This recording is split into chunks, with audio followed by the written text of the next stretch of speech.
आज का हमारा टॉपिक है इस चैप्टर का सेकेंड पार्ट, रिफ्रैक्शन। इसके पहले वाले क्लास तक यानी कि पिछले वाले क्लास तक हम लोगों ने टोटली रिफ्लेक्शन ऑफ लाइट खत्म कर दिया था। और याद कीजिए ये चैप्टर हमारा दो अलग अलग हिस्सों में बटा हुआ है, पहला रिफ्लेक्शन ऑफ लाइट और दूसरा रिफ्रैक्शन ऑफ लाइट। तो रिफ्लेक्शन ऑफ लाइट हम लोग कंप्लीटली खत्म कर चुके हैं, उसमें इमेज फॉर्मेशन पढ़ना था, ये भी हम लोग जान चुके हैं। यानी कि दो मिरर था बेसिकली उसके अंदर, एक कॉनकेव और एक कॉन्वेक्स, सब चीज़ हम लोग पढ़ चुके हैं, उसमें तो कोई डाउट नहीं। चलिए तो आज हम लोग अपने इस चैप्टर के सेकेंड मोस्ट इंपॉर्टेंट हिस्से को शुरू करने जा रहे हैं, जिसका नाम है रिफ्रैक्शन। अच्छा याद कीजिए सबसे पहला वाला क्लास, उसमें हमने आपको रिफ्लेक्शन और रिफ्रैक्शन में बहुत ही छोटा सा डिफरेंस बताया था। हमने रिफ्लेक्शन का मतलब आपने क्या पढ़ा था? रिफ्लेक्शन का मतलब सिंपली यह था कि जब हमारा लाइट रे किसी सरफेस पे जाकर टकराए और टकरा के बाउंस बैक होके उसी मीडियम में चले जाए, इसी फेनोमेना को कहते थे हम लोग रिफ्लेक्शन ऑफ लाइट। यानी कि मान लीजिए, सपोज कीजिए कि मेरे हाथ में ये टॉर्च है और ये हमारे पास शीशा है, व्हाइट बोर्ड हमारा शीशा है। यदि हम लोग इस टॉर्च को इस व्हाइट बोर्ड पर जलाएंगे तो ऑब्वियस ये बात है, ये रिफ्लेक्ट करके उधर की ओर जाएगा। उधर की ओर जा रहा है, इसका मतलब कि ये जा रहा था, इसके लिए मीडियम था एयर, और टकरा के वापस जा रहा है, उसमें भी मीडियम क्या हमारा एयर ही है, यानी कि मीडियम हमारा सेम है। तो इसी फेनोमेना को हम लोग कहते थे reflection of light. Reflection of light और रिफ्रैक्शन ऑफ लाइट दोनों में बेसिक डिफरेंस ये है, रिफ्लेक्शन में हमेशा हमारा लाइट रे टकरा के बाउंस बैक होगा उसी मीडियम में, सेम मीडियम में, ये होता है रिफ्लेक्शन में। लेकिन रिफ्रैक्शन में बस क्या हो जाएगा, हमारा दो मीडियम आ जाएगा बस। यानी कि मान लीजिए कि हमारे सामने एक बहुत बड़ा तालाब है और तालाब में पानी है, हम क्या कर रहे हैं, यहाँ से टॉर्च जला रहे हैं उस पानी में। तो अब जरा बताइए कि ये जो हमारा लाइट रे जा रहा है, अभी जाने के थ्रू इसका मीडियम क्या है, एयर। लेकिन जब वो पानी में टकरा जाएगा तो उसका मीडियम चेंज हो गया, वाटर हो गया। यानी कि जब हमारा मीडियम लाइट का चेंज हो जाए, एक मीडियम से दूसरे मीडियम में हमारा लाइट ट्रांसफर हो जाए, इसी को सिंपली हम लोग कहते हैं रिफ्रैक्शन ऑफ लाइट, बस। और इसमें रिफ्लेक्शन और रिफ्रैक्शन में कोई बेसिक डिफरेंस है ही नहीं, सिंपली। हालांकि इसके डेफिनेशन पे जाएंगे तो आप बहुत थोड़ा सा डेफिनेशन पढ़ना पड़ता है, लेकिन यदि चलते फिरते बेसिक डिफरेंस कोई पूछ ले रिफ्लेक्शन में और रिफ्रैक्शन में, तो क्या बताओगे? हालांकि इसका डेफिनेशन है, रिफ्लेक्शन का भी अपना डेफिनेशन है और रिफ्रैक्शन का भी अपना डेफिनेशन है, लेकिन कॉमन बेसिक सा चीज यदि कोई चलते फिरते पूछ ले कि रिफ्लेक्शन और रिफ्रैक्शन में क्या डिफरेंस है, तो सिंपली किस चीज का डिफरेंस है, मीडियम का डिफरेंस है। रिफ्लेक्शन में मीडियम हमेशा 1 रहेगा, लेकिन रिफ्रैक्शन में मीडियम हमेशा हमारा 2 या 2 से ज्यादा हो सकता है। ठीक है, तो उसी के बारे में हम लोग यहाँ पे पढ़ने वाले हैं आज। देखिए रिफ्रैक्शन को पढ़ने से पहले एक नजर इसके डेफिनेशन पे दौड़ाते हैं, क्या लिखा हुआ है। When the light traveling obliquely from one medium to another, the direction of propagation of light in the second medium changes. This phenomena is known as refraction of light. मेरे हिसाब से बिल्कुल समझ में नहीं आया होगा, कोई बात नहीं। ये डेफिनेशन जो है ना बिल्कुल एनसीईआरटी का है, और एनसीईआरटी का डेफिनेशन एक बार में किसी बच्चे को समझ में नहीं आता है, एकदम ये फैक्ट है। यदि आपको 50% भी समझ में आया है और 50% नहीं भी समझ में आया है तो बधाई हो, क्योंकि 50% आपने एनसीईआरटी के डेफिनेशन को समझ लिया। ये डेफिनेशन आपके एनसीईआरटी बुक का है, जो कि हर किसी को इजीली समझ में नहीं आता है। तो इसको हम मुश्किल से मुश्किल 15 से 20 मिनट के बाद इस डेफिनेशन को हम समझाएंगे। क्यों समझाएंगे 15 से 20 मिनट के बाद? कि अभी नहीं समझा सकते हैं, समझा सकते हैं, लेकिन सारा चीज बाउंस हो जाएगा, पता ही नहीं चलेगा कि सर ये डेफिनेशन क्या लिखा हुआ था और आप क्या बता रहे हैं। तो ये same to same definition word by word और लाइन बाय लाइन हम आपको अच्छी तरीके से समझा पाएंगे 15 से 20 मिनट के बाद, और आप समझ भी पाएंगे बढ़िया से। क्योंकि इस डेफिनेशन में हालांकि 4 लाइन है, 1 2 3 4, और यही चारों लाइन है ना हमारा बहुत बड़ा बात कहता है। उस बड़े से बात को समझने के लिए कम से कम हमको ये पूरा बोर्ड रंगना पड़ेगा, सोचो, यानी कि पूरा बोर्ड रंगना पड़ेगा, तब जाकर आप इस डेफिनेशन को बिल्कुल सटीक तरीके से समझ पाओगे। समझाने का तो अभी हम समझा देंगे, कोई दिक्कत नहीं होगा इसमें, लेकिन समझ नहीं पाओगे फिर। इसीलिए 15 से 20 मिनट आपको इंतजार करना पड़ेगा, तभी आप इस डेफिनेशन को बेहतर तरीके से समझ पाओगे, प्लस आपस में कनेक्ट भी कर पाओगे। ठीक है, चलिए तो शुरू करते हैं हम लोग इस डेफिनेशन को। अभी आप फिलहाल नेग्लेक्ट कीजिए, बस याद ये रखिए कि रिफ्रैक्शन का मतलब होता है लाइट का मीडियम चेंज होना। एक मीडियम से जब दूसरे मीडियम में हमारा लाइट जाता है तो उसी को कहते हैं सिंपली रिफ्रैक्शन। ये हो गया इसका बेसिक सा कॉन्सेप्ट, बेसिक डेफिनेशन। अब इसके लाइन बाय लाइन को पढ़ना है तो 15 से 20 मिनट आपको रुकना पड़ेगा, तभी आप समझ पाएंगे। चलो अब यहाँ पे जो हम समझाने जा रहे हैं ना, अच्छा, आपने एनसीईआरटी बुक यदि गौर से पढ़ा है तो इसमें आपको 2-3 वर्ड जो है ना देखने को मिला होगा, जैसे optically rare medium, optically denser medium. ये क्या है ना। हालांकि एनसीईआरटी में ये बहुत कम शब्दों में लिख के बता दिया गया है कि ऑप्टिकली डेंसर मीडियम जैसा भी कुछ मीडियम होता है हमारा, ऑप्टिकली रेयर जैसा भी कुछ मीडियम होता है। ये एनसीईआरटी में बहुत ही कम लाइनों में समझाया गया है, लेकिन उसको आप लाइन बाय लाइन पढ़ोगे तो बिल्कुल समझ में नहीं आने वाला है। इसके लिए जरूरी यह है कि जो भी हम यहाँ पे बताने जा रहे हैं उसको आप समझेंगे, और जो कॉन्सेप्ट अभी हम यहाँ पे देंगे जिस तरीके से, वो कॉन्सेप्ट एनसीईआरटी में नहीं है, लेकिन जो वर्ड इसमें हम इस्तेमाल करेंगे, जो सेंटेंस इसमें इस्तेमाल करेंगे हम, वो एनसीईआरटी में दिया गया है। समझिएगा यहाँ पे ध्यान से क्या कहना चाह रहे हैं। अभी जो हम यहाँ पे समझाने वाले हैं, 2 चीज समझाएंगे, एक इधर समझाएंगे और एक इधर समझाएंगे। पूरा बोर्ड अभी रखेंगे, पूरा बोर्ड रख देंगे। इसमें जो अभी हम डायग्राम बनाने जा रहे हैं, जो स्केचिंग जो भी होगा इसमें जो करने जा रहे हैं, वो एनसीईआरटी में नहीं दिया गया है, पहली बात। लेकिन जो वर्ड या फिर जो सेंटेंस अभी हम यहाँ पे इस्तेमाल करेंगे वो एनसीईआरटी में दिया गया है।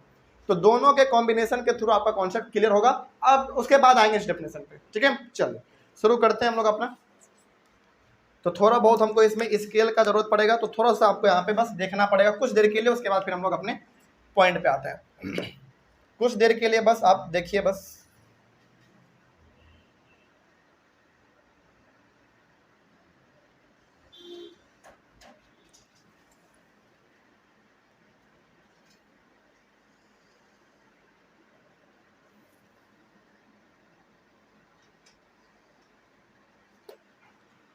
चलिए, अब एक काम आपको करना क्या है। अच्छा, रिफ्रैक्शन में हमने अभी आपको तुरंत क्या बताया, लाइट का मीडियम चेंज हो जाना। तो आप सपोज करो कि इस लाइन के ऊपर हमारा कोई और मीडियम है, इस लाइन के नीचे हमारा कोई और मीडियम है।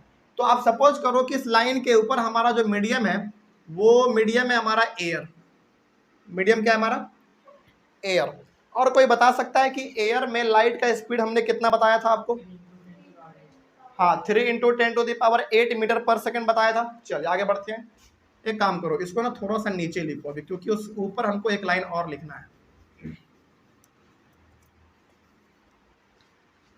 तो आप सपोज करो कि ये हमारा मीडियम जो है वो एयर मीडियम है। स्पीड ऑफ लाइट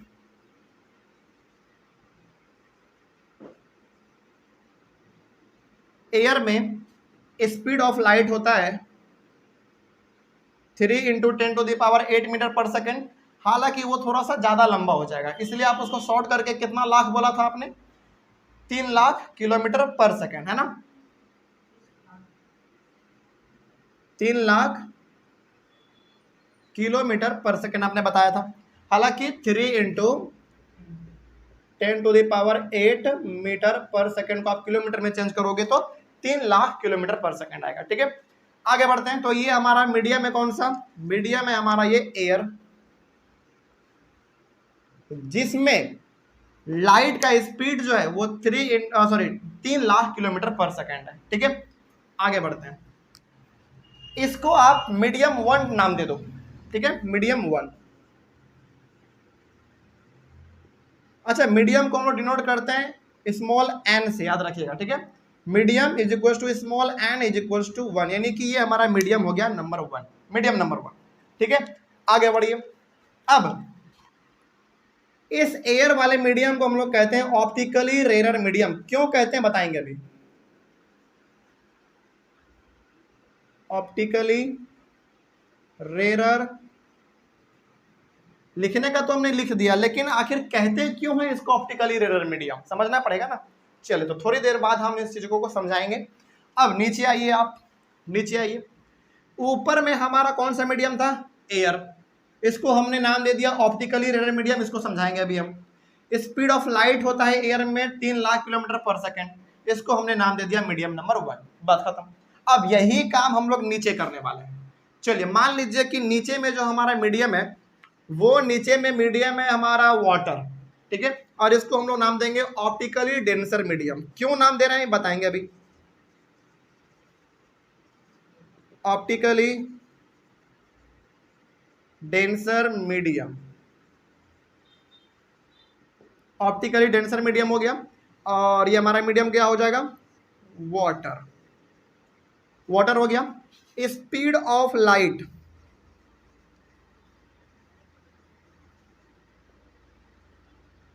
2,20,000 किलोमीटर पर सेकेंड, और इसको आप नाम दे दो मीडियम नंबर 2। इसको नाम दे दो मीडियम नंबर 2। चलो, इसका मतलब ये हो गया कि इस लाइन के ऊपर हमारा मीडियम है एयर, इस लाइन के नीचे हमारा मीडियम है वाटर, और इसको हमने नाम दे दिया ऑप्टिकली डेंसर मीडियम। ठीक है, और वाटर में लाइट का स्पीड आपके लिए नया चीज है, कितना होगा? 2,20,000 किलोमीटर पर सेकंड होता है, यानी कि वाटर में लाइट जो है ना हमारा किस गति से भागता है? 2,20,000 किलोमीटर पर सेकंड के हिसाब से भागता है। सोचो, उसमें भी इतना पावरफुल लाइट का स्पीड है, मतलब कि एक सेकंड में 2,20,000 किलोमीटर एक सेकंड में भाग जाएगा लाइट पानी में। बहुत बड़ा डाटा है ये। ठीक है, आगे बढ़ते हैं। अब बहुत कुछ इसमें अभी आपको समझना है, अभी तो शुरुआत है बस, इसमें बहुत कुछ समझना है, बहुत लंबा कॉन्सेप्ट होता है ये। चलिए अब आगे बढ़ते हैं, थोड़ा सा इसको हम लोग स्केल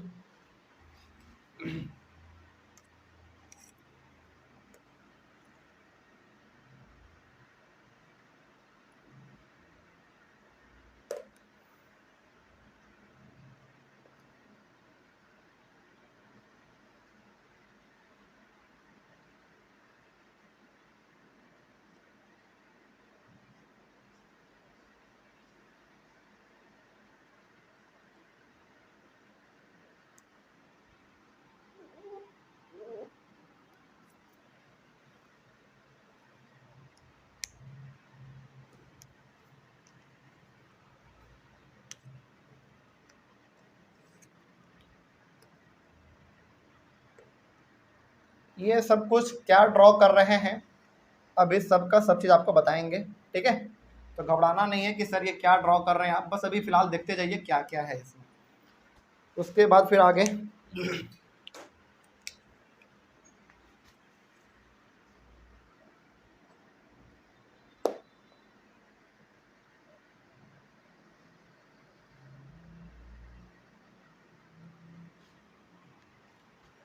चलिए अब यहाँ पे आप समझिए जरा ध्यान से, कहाँ गया? हाँ, ये जो आप ब्लैक वाला लाइन देख रहे हो ना, ये ब्लैक वाला लाइन हमारा क्या कर रहा है बताइए? सबसे पहले ये ब्लैक वाला लाइन बेसिकली हमारा दो मीडियम को बांट रहा है। एक मीडियम इस लाइन के ऊपर हमारा एयर हो गया, इस लाइन के नीचे हमारा एक मीडियम वाटर हो गया। तो इस लाइन का नाम हम लोग दे देते हैं इंटरफेस। आप इंटरफेस भी कह सकते हो, या फिर आपको नहीं बोलने का मन इंटरफेस तो आप इसको बाउंड्री भी बोल सकते हो, इंटरफेस या फिर बाउंड्री। ठीक है, कौन से लाइन को? इस ब्लैक वाले लाइन को। ठीक है, अब चलिए अब आपको करना क्या है समझिए ध्यान से। अच्छा, और एक चीज और, दो तीन चीज पहले समझिए। पहले ऊपर में हमारा कौन सा मीडियम है? एयर। आपको एज्यूम करना पड़ेगा, बहुत ध्यान से समझना पड़ेगा ये चीज, और यही ऐसा ही कुछ डायग्राम हम उधर भी बनाने वाले हैं। ठीक है, तो ये समझ में आएगा तो वो वाला समझ में आसानी से आएगा। एक बार फिर से बता देते हैं आपके कंफ्यूजन के लिए, ये जो लाइन आपका ब्लैक वाला दिख रहा है, ये ब्लैक वाला लाइन को हम नाम दे देते हैं इंटरफेस या फिर बाउंड्री लाइन, आप कुछ भी कह सकते हैं। इसके ऊपर हमारा मीडियम हो गया एयर, जिसको हमने नाम दे दिया ऑप्टिकली रेयर मीडियम। एयर में स्पीड का लाइट होता, सॉरी, एयर में लाइट का स्पीड होता है 3 लाख किलोमीटर पर सेकंड, इसको हमने मीडियम नंबर 1 कह दिया। नीचे में हमारा तो ऑप्टिकली डेंसर मीडियम, ये था हमारा वाटर, और वाटर में लाइट का स्पीड 2,20,000 किलोमीटर पर सेकंड था, ये आपके लिए एक नया चीज था। ठीक है, और इसको हमने मीडियम नंबर 2 नाम दे दिया। ठीक है, बस इतना ही था। आगे बढ़ते हैं। ये जो ब्लू वाला लाइन आप देख रहे हो ना, यहां से लेकर यहां तक बिल्कुल सीधा आया, लेकिन यहां से यहां हमने डॉट डॉट डॉट कर दिया। इसको क्यों किया? इसके पीछे लॉजिक है, समझिए अब ध्यान से। आप सपोज करो कि हम क्या कर रहे हैं, हम अभी फिलहाल हैं एयर वाले मीडियम में, हम यहां से टॉर्च जला रहे हैं। सपोज करो कि ये मेरे हाथ में टॉर्च है, हम यहां से टॉर्च जला रहे हैं, लाइट रे टॉर्च से निकल के हवा से होते होते होते होते इस बाउंड्री से टकराया, और जैसे इस बाउंड्री से टकराया वैसे हमारा लाइट रे किधर चला गया? पानी में चला गया, वाटर में चला गया, क्योंकि मीडियम नंबर 2 हमारा नीचे है। ठीक है, तो बिल्कुल हमारा ये जो लाइट रे है ना, हमने आपको पढ़ाया था सबसे पहले वाले क्लास में कि लाइट कैसा ट्रैवल करता है, स्ट्रेट लाइन में ट्रैवल करता है।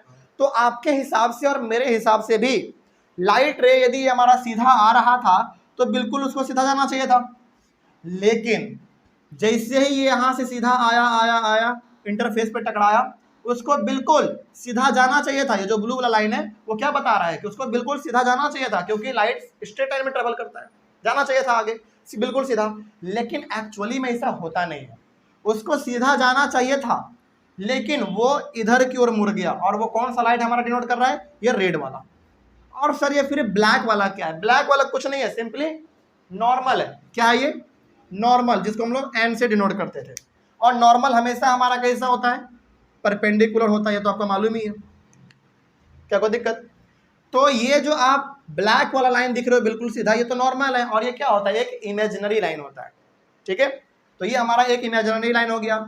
ये ब्लू वाला लाइन हमारा एयर से होते हुए आ रहा है, आ रहा है, आ रहा है, आ रहा है, इंटरफेस पे टकराया, हमारे हिसाब से बिल्कुल उसको सीधा जाना चाहिए था। लेकिन जैसे वो पानी में लाइट एंटर किया, वो नॉर्मल की तरफ मुड़ गया। ये जो रेड वाला लाइन है, रेड वाला लाइन हमारा, वो नॉर्मल की तरफ आया कि नहीं आया? बिल्कुल आया, नॉर्मल की तरफ बेंड कर गया। तो सर ये बताना क्या चाह रहा है? बताना ये चाह रहा है कि जब भी लाइट रे हमारा रेयर मीडियम से डेंसर मीडियम में आएगा। अब आपके माइंड में सवाल आया होगा कि सर रेयर और डेंसर तो आपने समझाया ही नहीं। चलो अब जरा समझो ध्यान से, अब समझाएंगे ना तो अब आप ज़्यादा समझ पाओगे, कनेक्ट कर पाओगे, इसीलिए पहले नहीं समझाए हम। रेयर मीडियम और डेंसर मीडियम को समझने के लिए आपको सबसे पहले समझना पड़ेगा क्लास 9th का एक टर्म, डेंसिटी। चलो डेंसिटी याद नहीं है उसको गोली मारो, डेंसिटी याद नहीं है उसको छोड़ो। हम जो हम यहाँ पे बताएंगे अभी, पहले मेरे हाथ के मूवमेंट को समझिए, ठीक है। इस हाथ में 1 kg रुई है और इस हाथ में 1 kg का पत्थर है। दोनों 1-1 kg है, दोनों का मास दम बिल्कुल बराबर है, 1 kg 1 kg, ठीक है। लेकिन ज्यादा अमाउंट में देखने में हमको कौन सा लगेगा कि ये ज्यादा है? रुई देखने में लगेगा, क्योंकि रुई थोड़ा सा फैला फैला रहता है ना। लेकिन ये जो 1 kg का पत्थर है वो तो बिल्कुल कितना मुश्किल से इतना होगा, 1 kg का। तो 1 kg पत्थर भी है, 1 kg रुई भी है, लेकिन रुई मेरे हाथ में पूरा भर गया इतना, लेकिन पत्थर हमारा एक ही है। तो डेंसिटी हमको बताता है कि इन दोनों में ज्यादा टाइटली पैक कौन है, रुई है या पत्थर है? पत्थर है, और इसी को हम लोग कहते हैं डेंसिटी। तो यहां से आपको मालूम चल गया कि रुई का डेंसिटी क्या है? कम है, पत्थर का डेंसिटी ज्यादा है। डेंसिटी को हम लोग हिंदी में कहते हैं घनत्व। घनत्व नहीं समझ में आया तो सिंपली आप समझो इसको घनापन। घनापन का मतलब उसके आपस में पार्टिकल्स जो होंगे वो सबसे ज्यादा टाइटली पैक किस में होंगे? रुई वाले में होंगे या पत्थर वाले में होंगे? पत्थर वाले में होंगे, और यही हमारा कहलाता है डेंसिटी। तो यहां से अब आपको मालूम चल गया कि रुई में डेंसिटी कम होता है और पत्थर में डेंसिटी ज्यादा होता है। तो अब उसी हिसाब से यहाँ पे हमारा सबसे पहला एयर था। तो एयर और वाटर में आप बताइए, एयर का पार्टिकल और वाटर के पार्टिकल में सबसे ज्यादा टाइटली पैक कौन रहेंगे? वाटर के पार्टिकल। क्यों? क्योंकि हमारे चारों तरफ हवा है, इसके चारों तरफ आप हाथ ऐसे ऐसे कर दो, कोई फर्क पड़ रहा है क्या? कोई फर्क नहीं पड़ रहा है। इसका मतलब हवा का पार्टिकल आपस में टाइटली पैक नहीं है। लेकिन वही यदि हाथ एक टब में पानी लेकर ऐसे ऐसे करोगे तो कुछ फोर्स लगता है। आप कभी गौर करेंगे इस चीज को, मतलब कि आप एक टब में पानी ले लो और अपने हाथ को ऐसे ऐसे टब में करो, कुछ फोर्स लगेगा, यानी कि पानी जो आपके हाथ को आगे नहीं बढ़ने देगा, थोड़ा तो फोर्स लगाता है इसमें। इसका मतलब हम ये समझ गए कि हवा का डेंसिटी बहुत ही कम है, इसीलिए हम लोग इजीली हाथ ऐसे ऐसे कर पा रहे हैं। क्या कोई फोर्स लग रहा है आपके हाथ पे? नहीं लग रहा है। लेकिन वही यदि आप पानी में ऐसे ऐसे हाथ करोगे, आप कर तो लोगे लेकिन फिर भी आपको इस पर फोर्स लगता है, अनुभव होता है ना। तो अब जरा बताइए कि ये जो हमारा एयर था, इसका डेंसिटी ज्यादा होगा या वाटर का डेंसिटी ज्यादा होगा? वाटर का डेंसिटी ज्यादा होगा। तो अब इसीलिए जिसका डेंसिटी कम होता है उसको हम लोग कह देते हैं रेयर मीडियम। तो यहाँ पे एयर में हमारा डेंसिटी कम है, इसीलिए हम लोग इसको कहेंगे रेयर मीडियम, और एयर के कंपैरिजन में वाटर का डेंसिटी थोड़ा सा ज्यादा है, इसीलिए हम लोग इसको कह देंगे डेंसर मीडियम। डेंस का मतलब क्या होता है? डेंस मतलब घनापन, है ना, जिसे हम लोग कहते हैं डेंस फॉरेस्ट। डेंस फॉरेस्ट क्यों कहते हैं? मतलब कि वो घना जंगल है। उसी प्रकार से अब आपको समझ में मेरे हिसाब से आ गया होगा कि एयर को रेयर मीडियम क्यों कहते हैं। क्यों कहते हैं? क्योंकि इसका डेंसिटी क्या होता है? बहुत ही कम होता है। और वाटर को हम लोग डेंसर मीडियम क्यों कहते हैं? क्योंकि इसका डेंसिटी थोड़ा सा ज्यादा होता है। चलिए अब ऑप्टिकली डेंसर मीडियम और ऑप्टिकली रेयर मीडियम में जरा सा भी डाउट है तो पूछे जल्दी फटाक से, कोई दिक्कत अब इसमें? तो इन दोनों के कंपैरिजन में, एयर और वाटर के कंपैरिजन में एयर का डेंसिटी कम होता है, यानी कि इसके पार्टिकल आपस में बहुत ही फैले फैले रहते हैं, लेकिन इसका डेंसिटी थोड़ा सा ज्यादा होता है। इसका मतलब ये हो गया कि इसके पार्टिकल आपस में ज़्यादा टाइटली पैक होते हैं। अच्छा, एक एग्जांपल और देते हैं हम आपको। आपके पास एक हो गया एयर, दूसरा हो गया वाटर, और तीसरा ले लीजिए आप ग्लास।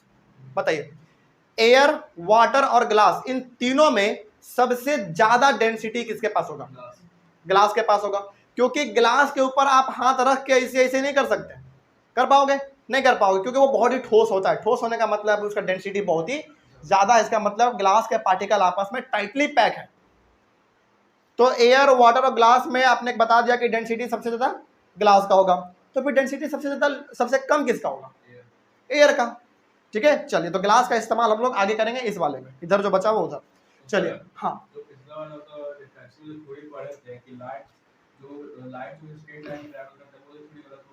इसमें हाँ बिल्कुल, यानी कि आपने क्या पढ़ा था कि लाइट हमारा बिल्कुल स्ट्रेट लाइन में ट्रैवल करता है, तो आपके हिसाब से भी ये वाला ब्लू वाला लाइट जो है हमारा बिल्कुल सीधा जाना चाहिए था।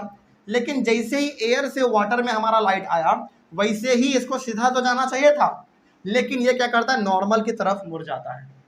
ठीक है, अब तो अब बताओ, ऑप्टिकली रेयर मीडियम और ऑप्टिकली डेंसर मीडियम, ये दोनों चीज समझ में आया। तो अब यहाँ पे हमको बताया क्या जा रहा है, पहले आप वो समझ लीजिए ध्यान से। ये हमारा कौन सा रे कहलाएगा, बताइए जरा? ये हमारा इंसिडेंट रे कहलाएगा,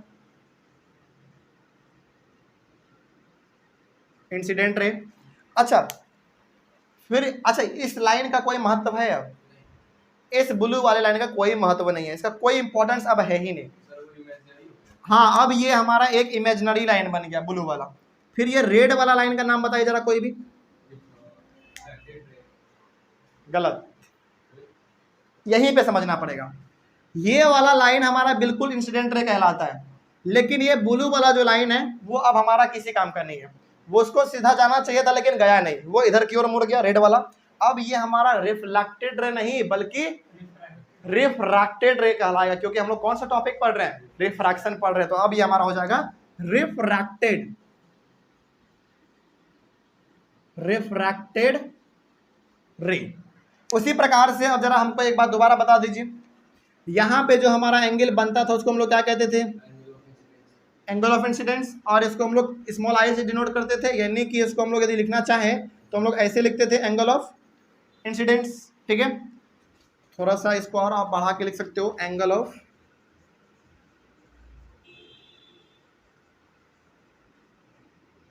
इंसिडेंस। और इसको डिनोट करना हो तो इस प्रकार से करेंगे। अब यहाँ पे जो हमारा एंगल बनेगा उस एंगल को हम लोग क्या कहेंगे, बताइए? एंगल ऑफ रिफ्लेक्शन नहीं कहेंगे अब, बल्कि एंगल ऑफ रिफ्रैक्शन कहेंगे, क्योंकि टॉपिक हमारा रिफ्रैक्शन है।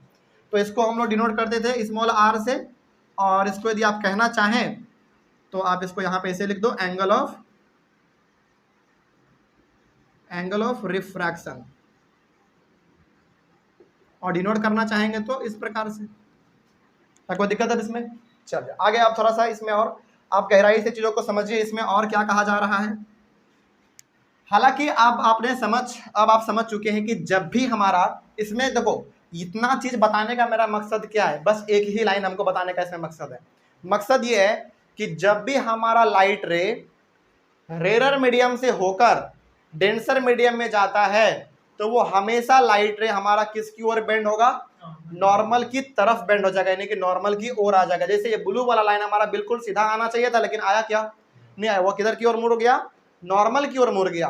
तो जब भी आपसे कोई पूछे कि रेयर मीडियम से, यानी कि आप इसको सिंपली ऑप्टिकली रेयर मीडियम ना बोल के सिंपली शॉर्ट में रेयर मीडियम भी कह सकते हैं। तो जब भी हमारा लाइट रे रेयर मीडियम से डेंसर मीडियम की ओर आता है, तो वो लाइट रे हमेशा हमारा नॉर्मल की तरफ बेंड हो जाएगा। कोई दिक्कत है इसमें?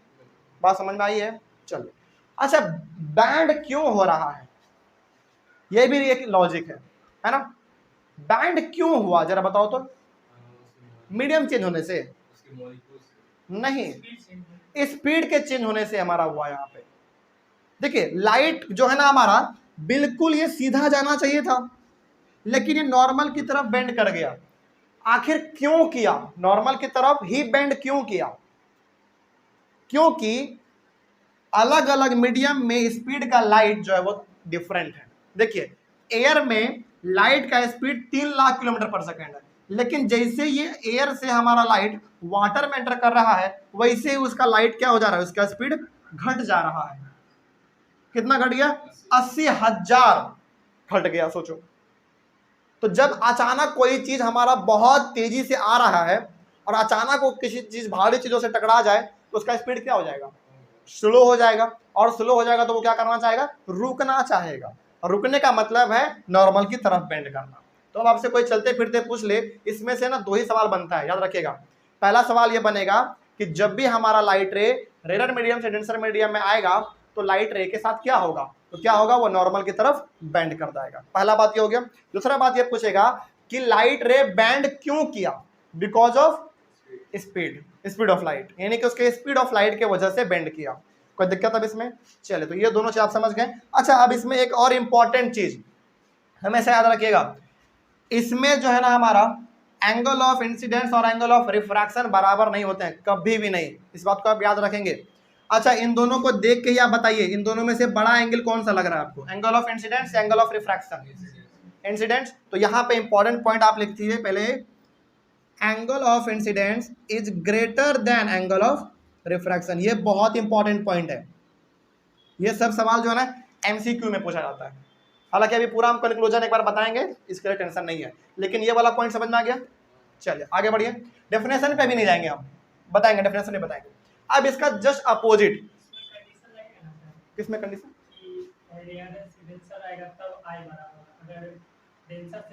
हाँ बिल्कुल बिल्कुल। ये एक और केस बच रहा है, उसके बाद बता देते। दोनों में डिफरेंस है बस। इसमें एंगल ऑफ इंसिडेंस बड़ा होता है, एंगल ऑफ रिफ्रैक्शन छोटा होता है। अभी जो दूसरा केस बताएंगे उसमें एंगल ऑफ इंसिडेंस छोटा हो जाएगा और एंगल ऑफ रिफ्रैक्शन बड़ा हो जाएगा। तो दोनों कंक्लूजन हम एक बार लास्ट में बता देंगे। चलो, अब इसमें हमारा दूसरा है। अच्छा, इसमें हमारा लाइट रे रेयर मीडियम से डेंसर मीडियम जा रहा था, अब हमारा लाइट रे डेंसर मीडियम से रेयर मीडियम में जाएगा। ठीक है, चलिए आगे बढ़ते हैं। यही दो कॉन्सेप्ट आपको समझना है, तभी जाकर आप आगे की चीजों को समझ पाएंगे बहुत अच्छी तरीके से।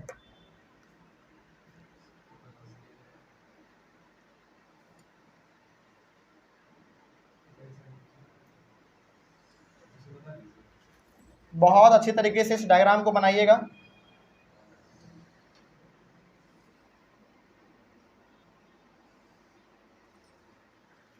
चलिए आगे बढ़ते हैं। ये हो गया। अब आगे इसमें देखिए, ये हमारा, अच्छा चलो पहले इसका कुछ हम लोग नामकरण कर लेते हैं। ये हमारा अब ऊपर में हो जाएगा optically denser medium, optically denser medium. Optically denser medium अब हमारा ऊपर होने जा रहा है, और यहाँ पे हम डेंसर मीडियम में वाटर ले सकते हैं। देखिए यहाँ पे डेंसर मीडियम में हमारा क्या है? वाटर है, और रेयर में एयर है। तो इन्हीं को हम क्या कर सकते हैं? पलट सकते हैं इसमें। लेकिन यहाँ पे हम वाटर नहीं लेंगे, यहाँ पे हम लेंगे ग्लास। हालांकि आप वाटर भी ले सकते हो, लेकिन हम लोग यहाँ पे ले लेते हैं ग्लास। ठीक है, ग्लास। उसके बाद स्पीड ऑफ लाइट, किसी को मालूम है ग्लास में लाइट का स्पीड कितना होता है? 1,80,000 किलोमीटर पर सेकेंड। ठीक है, और इसको हम लोग नाम दे देते हैं मीडियम नंबर 1। मीडियम नंबर 1, ये हमारा मीडियम नंबर 1 हो गया। चलिए अब नीचे आ जाइए। नीचे हम लोग यहां पे लिख देते हैं optically rare medium, optically rare, optically rare medium. और यहां पे मीडियम आप मान लीजिए, मीडियम क्या मानना चाहोगे? चलो इस बार आप मान लो वाटर, और वाटर हो गया। Speed of light, speed of light इसमें कितना होता है वाटर में? 2,20,000 किलोमीटर पर सेकेंड, और इसको आप मान लीजिए मीडियम नंबर 2।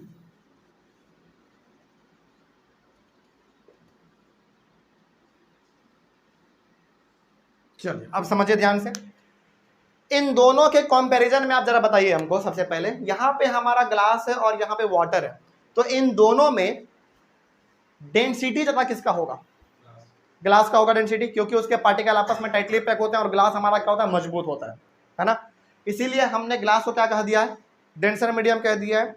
और ग्लास के कंपैरिजन में वाटर का क्या होगा? पार्टिकल आपस में थोड़ा फैले फैले रहते हैं, इसीलिए आप टब में पानी में हाथ घुसा के ऐसे ऐसे कर सकते हो, लेकिन ग्लास में कर सकते हो?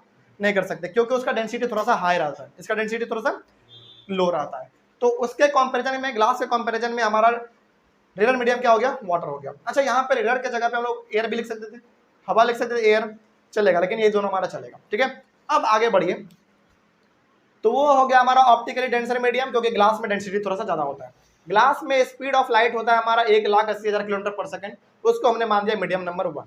नीचे देखिए, इसको हमने कहा दिया ऑप्टिकली रेयर मीडियम वाटर को, और वाटर में लाइट का स्पीड होता है 2,20,000 किलोमीटर पर सेकंड, इसको हमने मान लिया मीडियम नंबर 2। अब आगे बढ़िए, अब यहां पे आइए।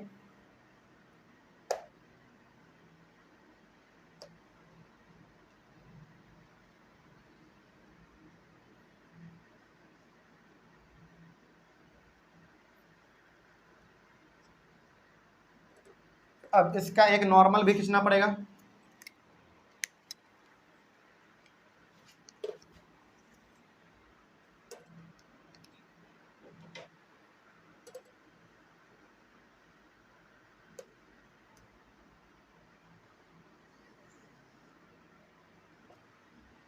ये इसका हो गया नॉर्मल।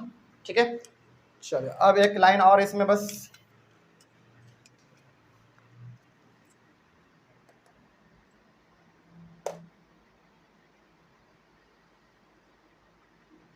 बस हो गया। अब बस आपको इसमें समझने भर का देरी है। अच्छा, इसमें भी ये हमारा कौन सा लाइन है बताइए?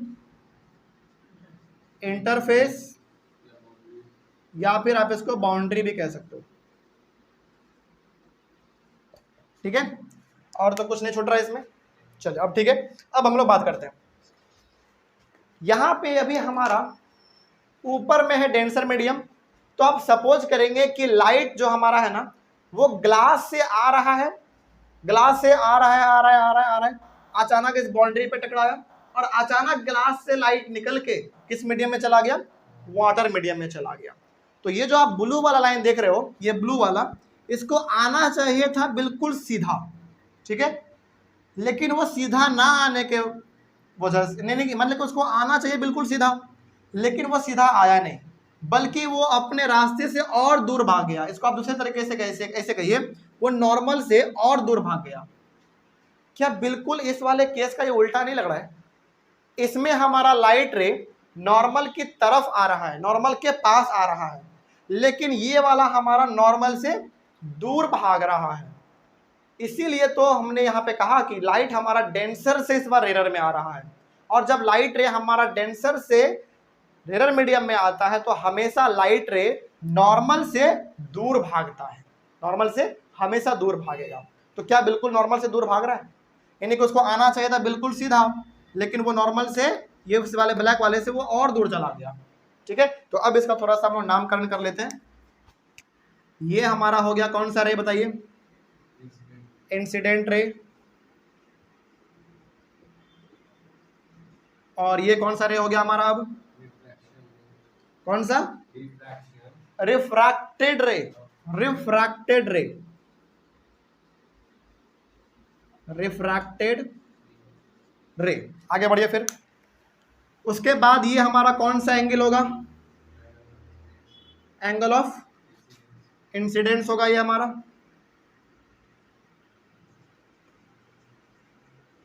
Angle of incidence. आप इसको डिनोट करना चाहेंगे तो कैसे करेंगे? इस तरीके से। और अब हमारा एंगल ऑफ रिफ्रैक्शन कहां से बनेगा? ये पूरा का पूरा हमारा एंगल ऑफ रिफ्रैक्शन है पूरा, और इसको हम लोग कहेंगे अब एंगल ऑफ रिफ्रैक्शन, डिनोट करेंगे इस तरीके से। हो गया? कोई दिक्कत है इसमें? चलिए अब इसमें जो समझने लायक बात है आप उसको समझिए। इसमें जो हमारा ये ब्लैक वाला है वो क्या है, परपेंडिकुलर है ना। अब इसमें समझने वाली बातें जो हैं आप उसको समझिए। पहले आप इसको जरा एक बार देखिए ध्यान से। जब भी हमारा लाइट रे रेयर मीडियम से डेंसर मीडियम में आएगा उस समय पे हमारा हमेशा लाइट रे नॉर्मल की तरफ बेंड करेगा, पहला बात। दूसरा बात, इसमें एंगल ऑफ इंसिडेंस जो है वो बड़ा होता है एंगल ऑफ रिफ्रैक्शन से, कोई दिक्कत नहीं इसमें। चलिए अब उसके बारे में देख लीजिए। जब भी लाइट रे हमारा डेंसर मीडियम से रेयर मीडियम में आएगा उस समय पे लाइट रे हमेशा हमारा नॉर्मल से दूर भागेगा, नॉर्मल से दूर भागेगा, पहला पॉइंट इसमें। दूसरा पॉइंट इसमें हमेशा हमारा, अच्छा आप खुद जरा देख के बताइए, एंगल ऑफ इंसिडेंस बड़ा है या एंगल ऑफ रिफ्रैक्शन यहाँ पे बड़ा है? इसमें एंगल ऑफ रिफ्रैक्शन बड़ा है, तो इसमें हमारा आप इसमें लिखेंगे angle of incidence is smaller than angle of refraction, ये इसमें कंडीशन लागू होता है। कोई दिक्कत है इसमें? तो दो कंडीशन आपको अब मालूम चल गया। इतने भर में यदि आपको कुछ मालूम नहीं भी रहे तो दो पॉइंट दोनों में याद रखना चाहिए। पहला क्या, जब भी लाइट रे रेयर मीडियम से डेंसर मीडियम में आएगा दो चीज होगा हमारा इसमें। पहला, लाइट रे नॉर्मल की तरफ बेंड करेगा, पहली बात। दूसरी बात, एंगल ऑफ इंसिडेंस इसमें बड़ा होगा, एंगल ऑफ रिफ्रैक्शन छोटा होगा।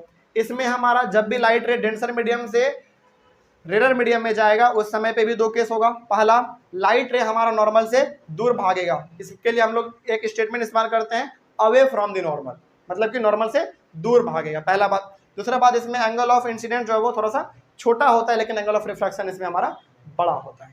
कोई दिक्कत है इसमें? चलिए अब जरा इसमें जो भी आप लोगों को कहीं पर भी कोई डाउट है इन दोनों केस में तो आप इन दोनों केस में बताइए। अच्छा एक बात, एक काम कीजिए आप, इसमें हमारे पास तो जगह नहीं था इसलिए हमने यहाँ पे नहीं लिख पाया, लेकिन आप लोग यहाँ पे लिखिएगा क्या, सुनिए पहले। केस फर्स्ट आपने किया, यहाँ पे आप क्या लिखेंगे पहले वाले केस में, when light travels from optically rare medium to optically denser medium, ये आप हेडिंग लिखेंगे। जैसे याद कीजिए केस 1, केस 2, केस 3, केस 4 ऐसे हम लोग लिखते थे ना, उसी प्रकार से आप यहाँ पे केस 1 दे के डैश डैश करके लिखेंगे और जो लिखना चाहते हैं अभी लिख लीजिए। हम बोल रहे हैं स्टेटमेंट बोल रहे हैं, क्या लिखना है स्टेटमेंट बोल रहे हैं कि when light travels from optically rare medium to optically denser medium, ठीक है। ये वाला हो गया केस 1 के लिए। और यहां पे भी हम लिखना भूल गए, तो यहां पे आप लिखेंगे केस 2 में आप यहां पे लिखेंगे when light travels from optically denser medium to optically rare medium, वो आप लिखेंगे केस 1 और केस 2 सबसे ऊपर में, उसके बाद ही आप ये चीज बनाएंगे, ठीक है। चलिए अब यदि ये दोनों चीज आपको समझ में आ गया है, अब आइए आप डेफिनेशन पे। अब बिल्कुल समझ में आ गया कि आखिर रिफ्रैक्शन का मतलब होता क्या है। अब आइए डेफिनेशन पे, देखिए क्या लिखा हुआ है।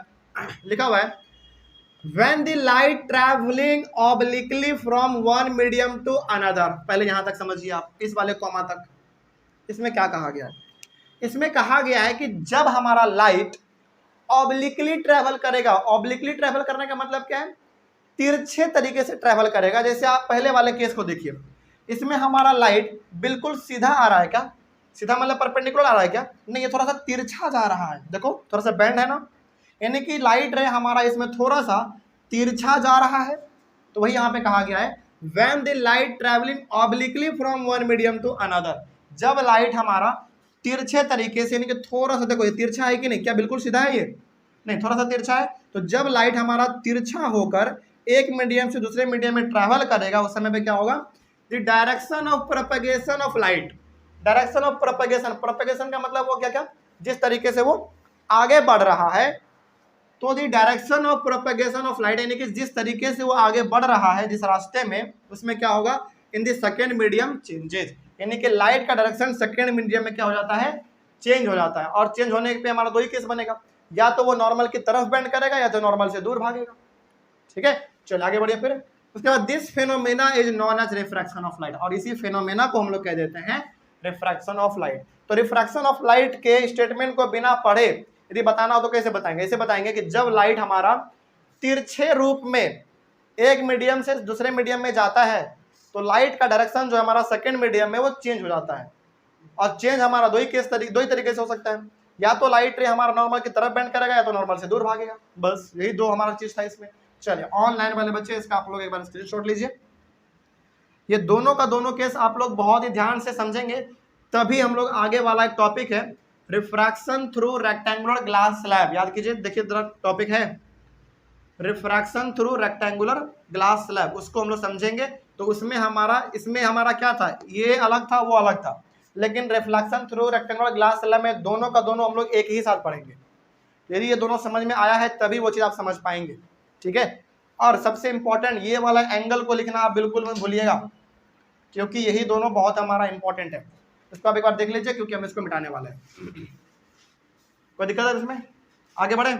चलो, तो हमारा ये अब एक नया टॉपिक है, और जो अभी हम टॉपिक डिस्कस करने वाले हैं ना, refraction through rectangular glass slab, उसमें पूरा का पूरा इन्हीं दोनों चीजों का इस्तेमाल है, इन्हीं दोनों का चीजों का, ठीक है। चलो, तो उसको हम लोग थोड़ा सा समझने की कोशिश करते हैं हम।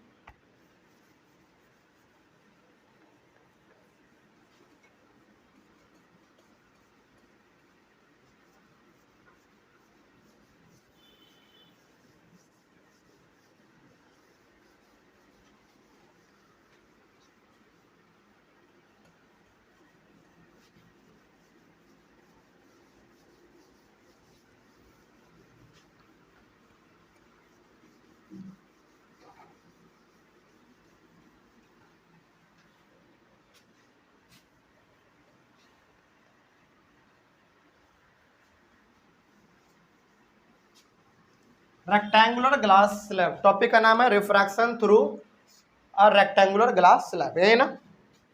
तो टॉपिक का नाम आप डालिए refraction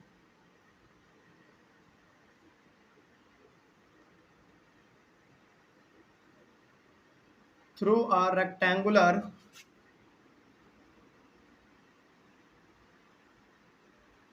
refraction through a rectangular glass slab. चलिए, ये हमारा बहुत इंपॉर्टेंट टॉपिक है।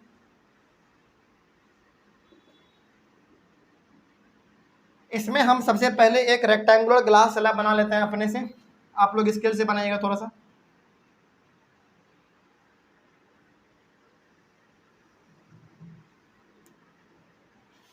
आप लोग स्केल से बनाएंगे, ठीक है।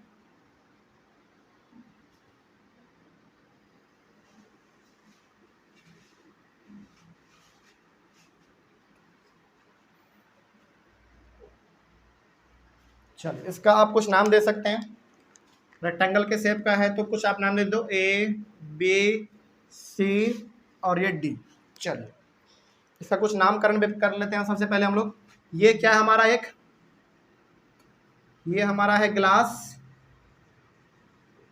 और ऊपर में क्या है हमारा एयर, और नीचे में भी क्या है एयर, ठीक है। ऊपर में हमारा मीडियम हो गया एयर, बीच में आ गया हमारे पास ग्लास, और फिर नीचे में आ गया एयर।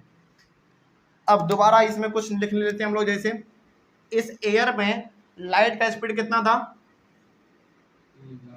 3 लाख किलोमीटर पर सेकंड। ग्लास में कितना था, 1,80,000 किलोमीटर पर सेकंड। और फिर से एयर में दोबारा कितना था, 3 लाख किलोमीटर पर सेकंड। ये हम बार बार इसलिए लिख रहे हैं क्योंकि आपको बार बार पेज पलट के दिखाना पड़े, ठीक है। चलिए आगे बढ़ते हैं फिर। यानी कि ऊपर में हमारा मीडियम है एयर, ये हमारा मीडियम है ग्लास, और फिर मीडियम हो गया हमारा दोबारा एयर, ठीक है।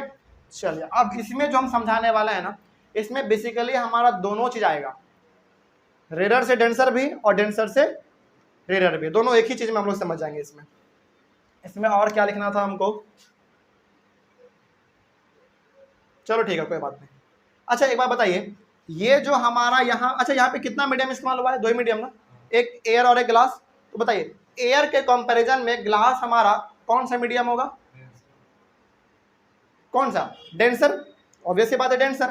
तो ये हो गया हमारा ग्लास, तो आप इसको पूरा लिखेंगे ऑप्टिकली डेंसर मीडियम, और ग्लास के कंपैरिजन में हमारा एयर कौन सा मीडियम होगा? ऑप्टिकली रेयर मीडियम,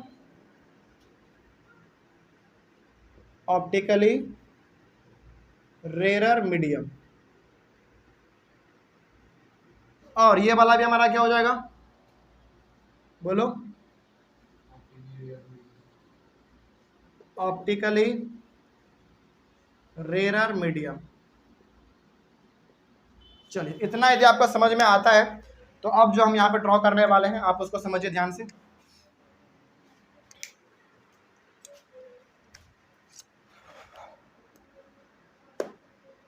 समझिएगा, ठीक है?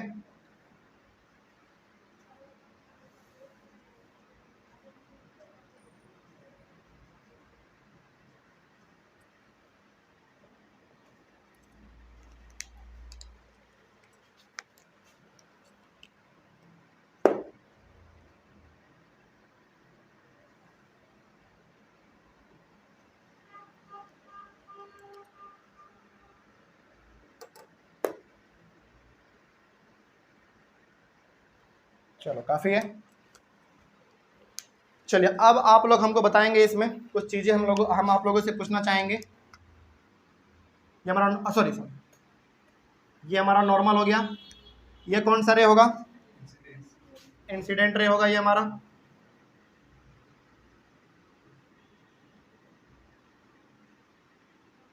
Incident ray. चलिए, पूछेंगे, आप लोग बताएंगे, ठीक है? ऊपर में हमारा कौन सा मीडियम है? एयर यानी कि रेयर मीडियम है। ये ग्लास हमारा कौन सा मीडियम है? डेंसर मीडियम है। तो आपके हिसाब से ये जो हमारा ब्लू वाला लाइट है वो बिल्कुल जा रहा है, बिल्कुल सीधा उसका जाना चाहिए था, लेकिन वो किधर की ओर मुड़ेगा? नॉर्मल की तरफ मुड़ जाएगा, क्योंकि हमारा जब लाइट रे रेयर से डेंसर में जाता है तो वो हमेशा नॉर्मल की तरफ मुड़ता है। तो यहाँ पे हमारा जो लाइट रे है वो नॉर्मल की ओर बेंड कर जाएगा, कुछ इस प्रकार का। क्या सही है या गलत है, बताइए? बिल्कुल सही है। तो ये हमारा अब कौन सा रे कहला जाएगा? नहीं, ये रिफ्रैक्टेड रे और ये इंसिडेंट रे, ठीक है? इसमें हम हालांकि आप लिखना चाहें तो आप इसको लिख लो ऐसे, रिफ्रैक्टेड रे। रिफ्रैक्टेड रे हो गया हमारा। चलिए आगे दोबारा बताइए। इसमें जो हमारा एंगल ऑफ इंसिडेंस बनेगा और यहाँ पे जो हमारा एंगल ऑफ रिफ्रैक्शन बनेगा वो दोनों किस प्रकार का होगा? इस वाले केस के लिए हम पूछ रहे हैं। यहाँ पे हमारा एंगल ऑफ इंसिडेंस छोटा बनता है और एंगल ऑफ इंसिडेंस बड़ा बनता है और एंगल ऑफ रिफ्रैक्शन छोटा बनता है। ये बिल्कुल हम वही केस डिस्कस कर रहे हैं जो हम लोगों ने यहाँ पे पहले वाले केस में डिस्कस किया था, जब हमारा लाइट रे रेयर से डेंसर में जा रहा था। क्या कोई दिक्कत इसमें? चलिए आगे बढ़ते हैं, फिर दोबारा बढ़ जाते हैं इसमें। हाँ, पहला वाला तो केस कंप्लीट हमारा। पहले वाले में यानी कि अभी तक जो भी काम हम लोगों ने किया है उसको यदि आप गौर से देखेंगे तो लाइट रे हमारा रेयर मीडियम से डेंसर मीडियम में जा रहा है, जिस वजह से हमारा दो केस बनता था। पहला वो नॉर्मल की तरफ मुड़ता था, बिल्कुल मुड़ गया। दूसरा क्या होता था उसमें? Angle of incidence is greater than angle of refraction. कोई दिक्कत नहीं इसमें। चलिए अब हमारा बताइए, लाइट रे अभी फिलहाल किसके अंदर है? ग्लास के अंदर है। अब इसको ग्लास से हम बाहर निकालेंगे तो वो हमारा किधर से किधर की ओर हो जाएगा? डेंसर टू रेयर हो जाएगा। पहला बात तो ये हो जाएगा हमारा, क्योंकि अब हमारा लाइट रे ग्लास से बाहर जा रहा है, इसका मतलब डेंसर टू रेयर हो जाएगा। देख लो आप, डेंसर टू रेयर। चलिए अब आप इसी वाले को बाहर निकालेंगे इस तरीके से। यहां पे आप लोग समझिएगा, ठीक है?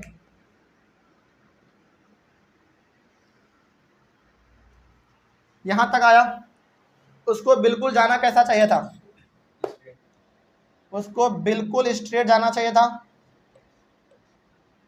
क्या कोई दिक्कत? और उससे पहले हमको यहाँ पे एक नॉर्मल बनाना पड़ेगा, एक नॉर्मल, तभी आप समझ पाएंगे अच्छी तरीके से।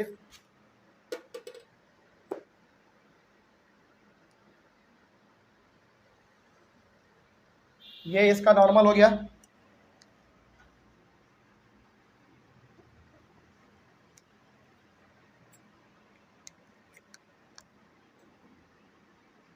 यानी कि ये जो हमारा लाइट रे था उसको जाना चाहिए था बिल्कुल सीधा, और ये हमारा नॉर्मल हो गया।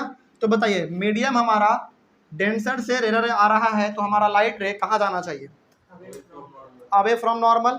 इसका मतलब ये लाइट रे जो है हमारा बिल्कुल का बिल्कुल इस नॉर्मल से क्या होगा? दूर भागेगा, कुछ इस प्रकार का। क्या इसमें कोई दिक्कत किसी को? बात समझ में आई है यहाँ तक? या ऐसा क्यों हुआ? क्यों? अच्छा एक बात और, ये जो हमारा लाइट रे था पहले वाले काम के लिए जो हम लोगों ने पहले किया था, उसके लिए ये लाइट रे हमारा क्या था? रिफ्रैक्टेड रे। लेकिन इस वाले केस के लिए यही रिफ्रैक्टेड रे हमारा किस रे का काम करेगा? इंसिडेंट का काम करेगा। क्या कोई दिक्कत? और ये जब हमारा बिल्कुल सीधा आ रहा था तो उसको बिल्कुल सीधा जाना चाहिए था, लेकिन चूंकि हमारा डेंसर से रेयर में आ रहा है, डेंसर से रेयर में आ रहा है, इसीलिए हमारा ये बिल्कुल सीधा ना आके बल्कि नॉर्मल से दूर भाग जाएगा।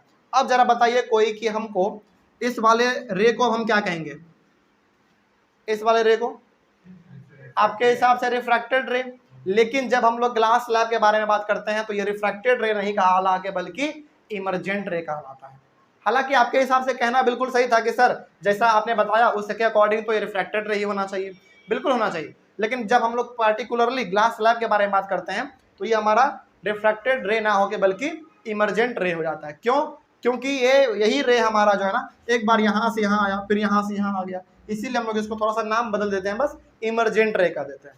तो इसका नाम पूछा जा सकता है आपसे एग्जाम में, इमरजेंट रे।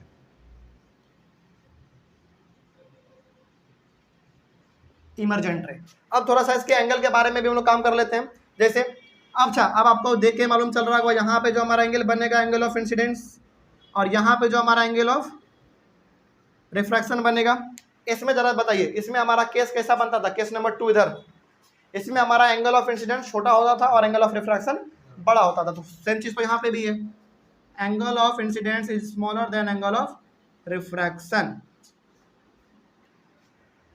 कोई दिक्कत इसमें? बात समझ में आई है? अच्छा, हालांकि इसमें यदि आप एक एडिशनल चीज और यदि जानना चाहते हैं तो इसमें आप जान सकते हैं। क्या?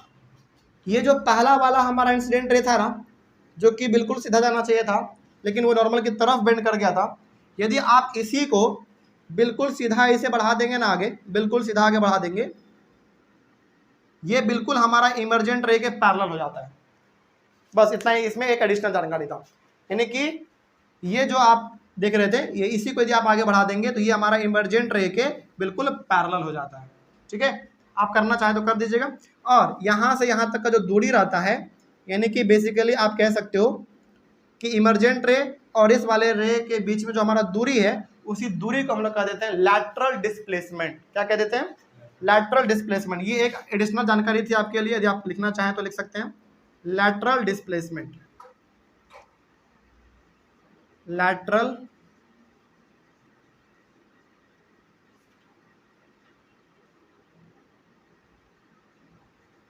लैटरल डिस्प्लेसमेंट, बस यही था हमारा रेक्टेंगुलर ग्लास स्लैब। अब जरा बताइए रेक्टेंगुलर ग्लास स्लैब में क्या दोनों का दोनों चीज हम लोगों ने एक ही बारी में समझ लिया कि नहीं?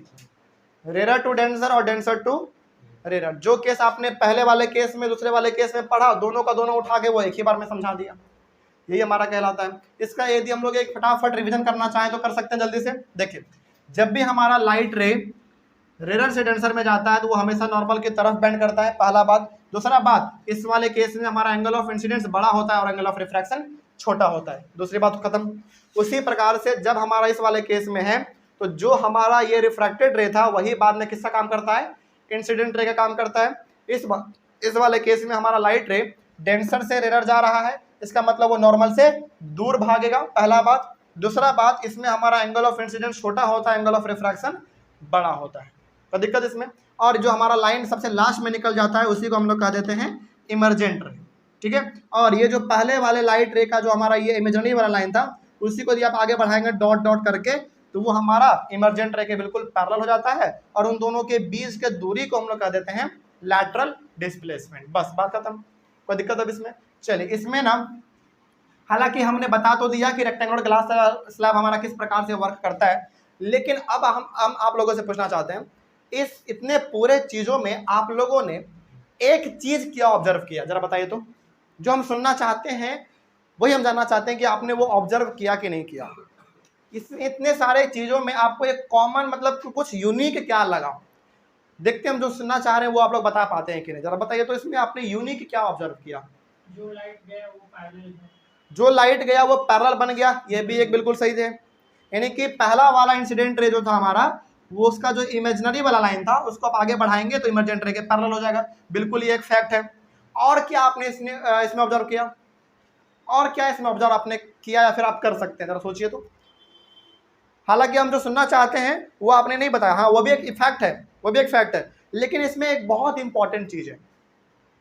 क्या है, जरा मतलब बहुत बेहतरीन तरीके से आप इसको देखिए और थोड़ा सा इमेजिन कीजिए। हिंट हिंट दे देते हैं, चलो ठीक है। हिंट इसमें एंगल से रिलेटेड है, हिंट इसमें एंगल से रिलेटेड है, और इसमें आपका एंगल 4 ही बन रहा है, 1 2 3 4। इन्हीं चारों एंगल में से आपको कुछ यूनिक खोज के हमको बताना है। बताइए, हम बताएंगे, हमको तो बताना है, बता ही देंगे, लेकिन आप कुछ इसमें यूनिक जरा खोजो तो क्या आप इसमें ढूंढ पा रहे हो चारों एंगल में? बराबर कौन कौन सा बराबर? जो स्लैब के अंदर वाला रिफ्लेक्टेड और बाहर वाला इंसिडेंट, अंदर वाला इंसिडेंट और बाहर वाला इंसिडेंट और बाहर वाला रिफ्लेक्टेड। बिल्कुल सही, बिल्कुल सही बात। देखिए ध्यान से। अच्छा, इसका ना हम कुछ नामकरण कर दें। जैसे मान लो इसको ना आप मान लो, इसको आप मान लो आई फर्स्ट, ठीक है, इसको आप मान लो आर फर्स्ट, ठीक है, और इसको आप मान लो आई टू मान लो, और इसको आप मान लो आर टू। क्या कोई दिक्कत? आप ऐसे करोगे ना तो समझ में ज़्यादा आएगा। देखिए ध्यान से, बहुत अच्छा बात कहा रोहित ने। इसमें हमारा ये जो I1 है, ये I1 और ये R2 दोनों एंगल में बराबर होते हैं। ये बहुत बड़ा फैक्ट है, ये बहुत बड़ा फैक्ट है। ये चीज़ें आपको गौर करना चाहिए था। खैर कोई बात नहीं, समझिए, पहली बार में कोई बच्चा देखता है ना, समझ में नहीं आता है, लेकिन कोई बात नहीं, यहाँ पे आपने हिंट दिया, आपने इसको समझा तो उसके लिए बहुत अच्छा बात है। लेकिन आप यहाँ पे समझिए, ये जो हमारा इंसिडेंट रे आप एंगल ऑफ इंसिडेंस दिख रहा है I1, ये बराबर होता है रेक्टेंगुलर ग्लास स्लैब में एंगल ऑफ रिफ्रैक्शन के दूसरे वाले, यानी कि ये वाला इसके बराबर होता है, ठीक है। तो अब यहाँ पे आप लिख सकते हो hence I1 is equals to I2। ये हमारा पहला बहुत बड़ा फैक्ट निकला। और दूसरा आपको मालूम चल गया होगा, R1 और I2 दोनों बराबर होंगे। अच्छा, आप थोड़ा सा इमेजिन भी करके देखो ना, ये वाला क्या आपको बराबर नहीं दिख रहा है? हल्का फुल्का थोड़ा सा ऊपर नीचे हो सकता है, लेकिन बराबर तो दिख रहा होगा। तो ये दोनों बराबर होते हैं। और ये वाला जरा देखो, क्या कुछ मैच नहीं कर रहा है क्या? 19-20 का फर्क हो सकता है, लेकिन थोड़ा सा आपको कुछ तो कॉमन नजर आ रहा होगा।